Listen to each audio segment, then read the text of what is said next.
Tanggapan teror kepala babi yang dikirimkan ke kantor Tempo agar dimasak saja yang dilontarkan oleh Kepala Kantor Komunikasi Kepresidenan Hasan Nasbi menuai kritik. Pengamat bilang tanggapan ini tidak berempati dan meremehkan teror yang dihadapi media massa.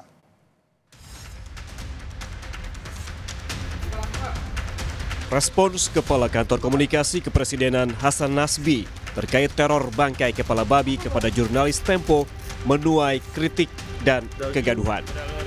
Hasan Nasbi bilang kepala babi yang dikirim agar dimasak saja. Setelah jadi perbincangan panas di tengah publik, Hasan Nasbi pun mengklarifikasi. Sarannya memasak kepala babi justru mendukung sikap Tempo yang menanggapi teror dengan kelakar. Melalui sambungan telepon kepada wartawan, Hasan Nasbi bilang sikap santai jurnalis Tempo justru menggagalkan tujuan peneror. Hasan menambahkan, pemerintah Prabowo tetap mendukung kebebasan pers di tengah teror kepala babi kepada jurnalis Tempo. Justru respon yang benar itu adalah respon seperti si Francisca itu, dengan mengecilkan si peneror. Artinya KPI si peneror nggak kesampaian. Saya menyempurnakan respon Cica itu ya kalian aja kan. Kalau orang kirim itu sebagai teror ternyata bahan makanan ya dimasak aja lah. Soal kebebasan pers itu pemerintah nggak pakai teori lagi, tapi kan sudah pembuktian. Nggak ada yang dilarang bikin berita. Salah satu kritik datang dari Direktur Eksekutif Parameter Politik Adi Praitno. Adi bilang ucapan Hasan Nasbi soal teror kepala babi ke jurnalis Tempo agar dimasak saja dinilai tidak berempati dan meremehkan teror yang dihadapi media massa. Ia juga menyebutkan sebagai orang yang berada di lingkaran istana, seharusnya Hasan Nasbi merespon sebuah teror kebebasan pers dengan cara yang kondusif dan bersimpati. Itu sebagai salah satu bentuk tidak punya rasa empati kepada kawan jurnalis Tempo yang sedang mendapatkan ancaman dan teror politik berupa pengiriman kepala babi. Bagaimana mungkin seorang pejabat publik yang cukup identik dengan kekuasaan, yang cukup dekat dengan juru bicara penguasa, itu memberikan statement-statement yang sebenarnya tidak kondusif dan bahkan terkesan tidak simpati terhadap ancaman yang terjadi pada kawan jurnalis.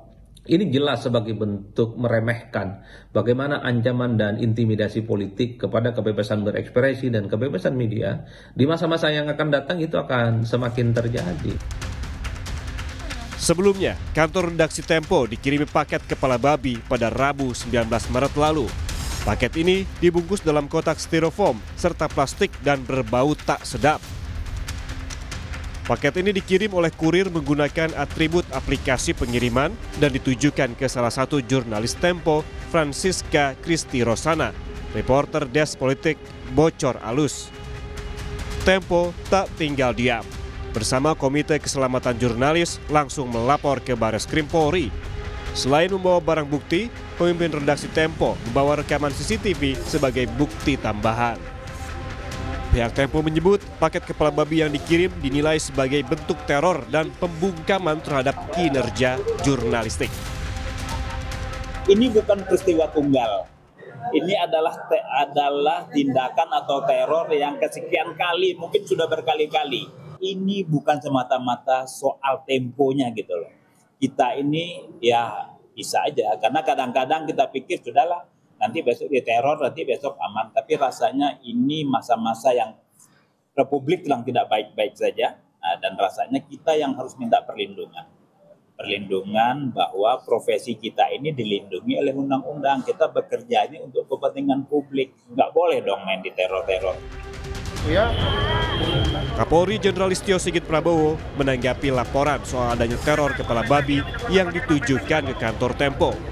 Saat berada di Medan, Sumatera Utara, Kapolri menjelaskan telah memerintahkan Kabareskrim untuk mengusut kasus ini. Peristiwa di media Tempo, saya sudah perintahkan kepada Kabareskrim untuk melaksanakan penyelidikan lebih lanjut. Dan saya kira kita semua tentunya akan memberikan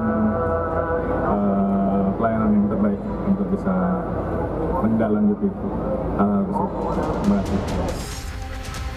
Sementara Dewan Pers juga mengecam keras segala bentuk teror dan ancaman terhadap jurnalis. Dewan Pers menilai peristiwa yang dialami media Tempo merupakan bentuk ancaman terhadap independensi kemerdekaan pers. Tim Liputan, Kompas TV.